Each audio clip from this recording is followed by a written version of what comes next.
Families welcome back. അങ്ങനെ ഇതാ രാവിലത്തെ ബ്രേക്ക്ഫാസ്റ്റും കാര്യങ്ങളൊക്കെ റെഡി ആയിക്കൊണ്ടിരിക്കുന്നത്. നമ്മുടെ ചാനൽ ആദ്യമായിട്ട് കാണുന്നവർ സബ്സ്ക്രൈബ് ചെയ്ത് സപ്പോർട്ട് ആണ്. വീഡിയോ ഒക്കെ ഇഷ്ടമായി ലൈക്കും കൂടി ചെയ്തിട്ട് പോയിക്കോ.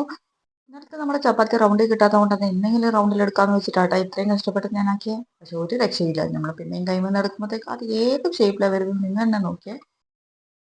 5-6 ചുട്ടിട്ടും കറക്റ്റ് റൗണ്ട് ഷേപ്പിൽ കിട്ടുന്നില്ല. ഇതിന് എന്താമോ പരിഹാരം എനിക്കൊന്നും അറിയുന്നില്ല. ഇത്രയും മെനക്കെട്ടാക്കിയിട്ട് ഒറ്റൊന്നും വരെ റൗണ്ട് കിട്ടുന്നില്ല കേട്ടോ.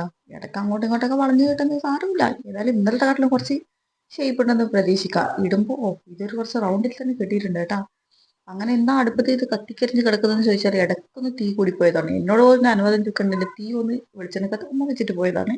അങ്ങനെ നമ്മളിങ്ങനെ റൗണ്ട് ഷേപ്പിലാക്കി കാണിക്കട്ടാ. വെക്കട്ട് ഇതാ പരത്തിയെടുത്ത് ഒരു അടപ്പ് എടുത്തിട്ട് ഇതാ ഇതുപോലെ റൗണ്ട് ഷേപ്പിലാക്കി എടുക്കുക.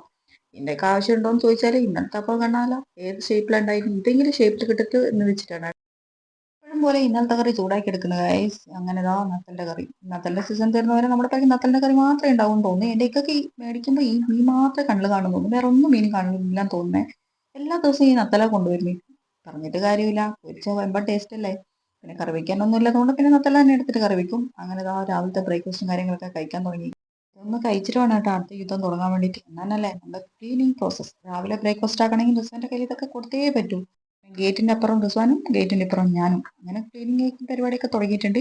റിസ്വാനും ഇതിനും ഒരു ഉത്തരവാദിത്തം ഇല്ലാത്ത പോലെയാണ് ഓൻ ചിരിച്ചുകൊണ്ട് അവിടെ വെക്കുന്നത്. അങ്ങനെ ഇതാ നമ്മുടെ ഉള്ളി ഞാനും വൃത്തിയാക്കുന്ന പറഞ്ഞ് എടുത്തെറിയണ്ട. ഇനി മര്യാദ കയ്യിൽ നിന്ന് എടുത്തിടാം.